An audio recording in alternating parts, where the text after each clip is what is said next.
Southpaws are my most vicious, violent knockouts in my career. If you go back in my career, all the Southpaws I ever fought, Aaron Riley, Derek Noble, Shinya Aoki, almost every Southpaw I fought, they were my most, Patricky Pitbull, they're my most vicious, violent knockouts are all Southpaws because they're in line for my biggest weapon, my right hand. So. And who do you want to fight? Who do you want to fight next? Do you have anybody that you really want to your next fight, your first defense? Yeah, I honestly, I'm looking forward to the August 20th fight to see who wins that and get the winner of either Nate Diaz or Conor McGregor. Whoever wins that fight, I'll be glad to take on. It's funny. You're ranked. We said this morning we thought you were ranked number 8. Stipe Miocic is number 8. You're number 6 overall. Look at that, I moved up. But how is McGregor number 4? Again, he's a good fighter. He's a tough guy. But how is he ranked number 4?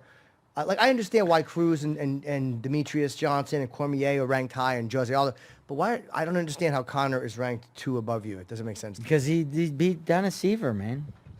What the fuck? What are we? I mean, this is obviously a fucking circus. This guy's number 4. Look, this is.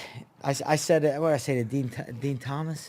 Dean? No. Eve Edwards. We did a podcast, and I said, what Ali said, impossible is nothing. It couldn't be more true. When you get knocked out by a 500 fighter, you get knocked out by Nate Diaz, and then immediately after you offer out Floyd Mayweather. This has absolutely become a fucking circus. There's no rules. You can just do whatever you want.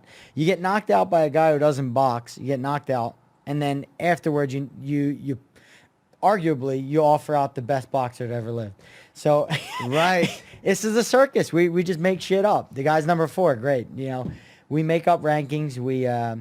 We go more off perception in fighting than we do off what's really real, and that's where I want to separate this, and that's why I want the winner of August 20th. I want the winner of 202 because we need to separate perception from reality, and I'm sick and tired of fans coming up to me thinking that Conor McGregor is actually one of the best fighters in the world. You think it's more the perception of him and the fact that he's a great talker, as opposed to I know it's more the perception of him than what he is. He is excellent at talking, and he ought to be happy he's excellent at talking because he's not that good at fighting. And so you think that his big selling point is the fact that people love to watch him win because they have pride in being Irish or whatever, or they love to watch him lose because they don't like him. Yeah, look, Dana White said it the best. Dana White said it himself before he signed this guy. He sat down and met with him in Ireland, and when he met with him, he said, if this guy can fight a lick, he's going to be a superstar. And it turns out he can fight a lick, just a lick. Right.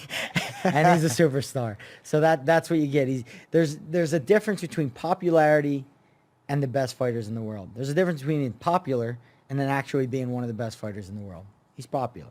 Yeah, but you're also very popular. I mean, your name I'm hearing mentioned all the time. In a relatively short span of time, you've gone from a fighter that people knew to one of the fighters that everyone's talking about. So that's got to feel good. You have to notice that. It feels good, but I was never in this sport to be popular. I was in this sport to be one of the best fighters in the world, and I don't want to be popular. I just want to make a lot of money and tell my wife and kids at the end of this that all the shit I put them through, it was worth it. You guys got good schooling.